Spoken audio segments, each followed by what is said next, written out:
नमस्कार आप सभी ज़िले वासियों को।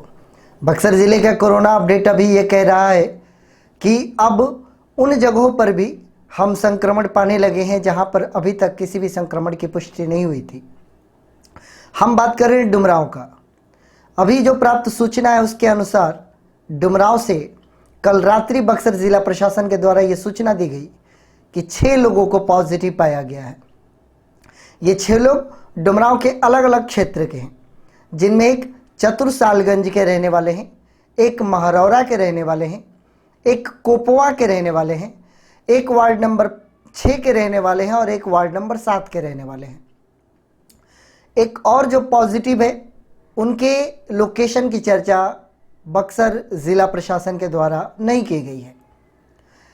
बक्सर ज़िला प्रशासन का कहना है कि इन 6 लोगों में 5 ऐसे लोग हैं जो कि क्वारंटीन केंद्रों पर रह रहे थे और उनकी ट्रैवल हिस्ट्री मुंबई की थी। वो लोग मुंबई से लौट कर आए थे, लेकिन एक ऐसे सज्जन थे जिनके ट्रैवल हिस्ट्री कहीं की नहीं थी और बक्सर ज़िला प्रशासन का ये कहना है कि रैंडमली उनका सैंपल लिया गया था और टेस्ट के लिए भेजा गया था। अर्थात मैं आसान शब्दों में बता दूं कि बिना किसी पूर्व योजना के एक व्यक्ति का सैंपल लिया गया, ऐसा ज़िला प्रशासन का कहना है, और उसको टेस्ट के लिए भेजा गया और उनको भी पॉजिटिव पाया गया है। तो कुल मिलाकर 6 और पॉजिटिव्स हमारे बक्सर ज़िले में आ गए और डुमरांव में पहली बार हम लोगों ने कोरोना का आगमन देखा। अब अगर हम कुल एक्टिव केसेस अपने बक्सर ज़िले का देखें तो पहले से जो 32 थे अब कुल मिलाकर वो 38 हो गए।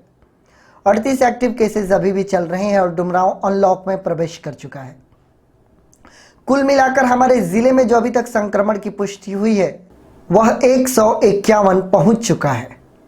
पहले से 145 थे, ये 6 नए ऐड हो गए 151, यानी कि बक्सर ज़िले में 151 संक्रमण अभी तक आए हैं, जिनमें कि 38 केसेस अभी एक्टिव है, बाकी लोगों ने रिकवरी कर लिया है। डुमरांव की अगर हम चर्चा करें, मैं एक डुमरांव नगरवासी होने के नाते, चूंकि मैं प्रॉपर डुमरांव का रहने वाला हूं, तो मैं इस चीज़ को जानकर निश्चित तौर पर चिंतित हूं, क्योंकि जब मैं निकलता हूं अपने घर के बाहर किसी भी कार्यवश, तो जो सड़कों पर तस्वीर नज़र आती है, जो बाज़ारों में भीड़ नज़र आती है, जो बसेस में क्राउड नज़र आती है, जो ऑटो रिक्शा में क्राउड दिखता है, जो विभिन्न दुकानों पर क्राउड दिखता है, जो सब्जी मार्केट में लोग एकदम एक दूसरे से धक्का मुक्की करते हुए चल रहे होते हैं, उन तमाम चीज़ों को देखकर हम चिंतित हैं। हम चिंतित केवल अपने स्वास्थ्य के लिए नहीं, बल्कि चिंतित अपने नगर के स्वास्थ्य के लिए। हो सकता है कि हम प्रयास करके भीड़ को अवॉइड करके अपने आप को बचा लें, लेकिन हम कई लोगों से कनेक्टेड हैं और कई लोगों के कांटेक्ट में हमें आना है, थोड़ा ही सही। सब्जी लेने वाले के कांटेक्ट में, राशन बेचने वाले के कांटेक्ट में आना ही है। ऐसे में कोई सुरक्षित नहीं है। लेकिन धीरे धीरे आपने एक बात देखा होगा कि अब ये कोरोना जनरलाइज होते जा रहा है। अनलॉक हुआ है, तमाम जगहों पर सख्ती भी बरती जा रही है, कुछ जगहों पर छूट दी जा रही है, लेकिन कोरोना अपने स्पीड से, जिस स्पीड से इसको चलना चाहिए उस स्पीड से ये चल रहा है।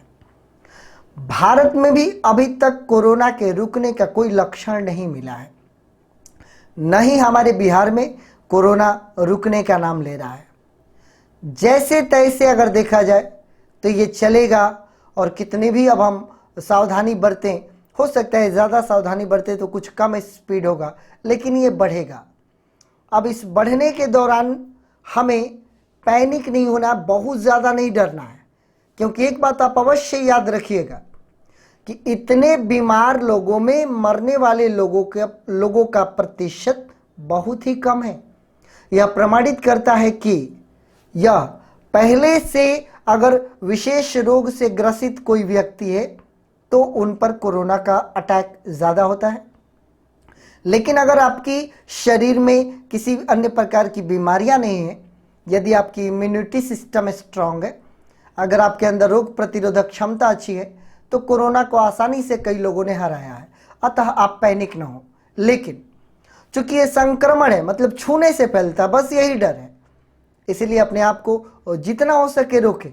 नहीं रोकेंगे तो ये फैलेगा ही फैलेगा। तो कुछ दिनों की ही समस्या आपको होगी, भले ही आप ठीक हो जाए, लेकिन 10 दिन, 15 दिन, 21 दिन 1 महीने तक आपको आइसोलेशन सेंटर में रहना पड़ सकता है, डॉक्टर की निगरानी में रहना पड़ सकता है, और अगर कोई भी बीमारी पहले से मौजूद हो तो मृत्यु तक भी यह कोरोना आपको पहुंचा सकता है। अतः आप सुरक्षित रहें। मैं सभी डुमरांव नगर वासियों से इस वीडियो के माध्यम से आपसे यह अपील करता हूं, रिक्वेस्ट करता हूं कि हम कोशिश करें अभी भी कि जहां तक हो सके क्राउड को अवॉइड करें। आप देख लें अपने बाजार की हालत क्या है, आप देखें आपके सड़कों की हालत क्या है, और उस हिसाब से जितना हो सके परहेज करें। परहेज ही एकमात्र इसका उपाय है। बाजारों को बंद कर देना, दुकानों को बंद कर देना, बसेज को रोक देना, यही केवल उपाय नहीं, परहेज भी उपाय है। क्योंकि काम करना और अर्थव्यवस्था को सुचारू रूप से चलाए रखना यह भी ज़रूरी है। हम आशा करते हैं और कामना करते हैं कि जो भी पॉजिटिव सभी हमारे बक्सर डिस्ट्रिक्ट में चल रहे हैं जल्द से जल्द ये भी रिकवर करें और हम फिर से back to the normal life आए। Thank you so much.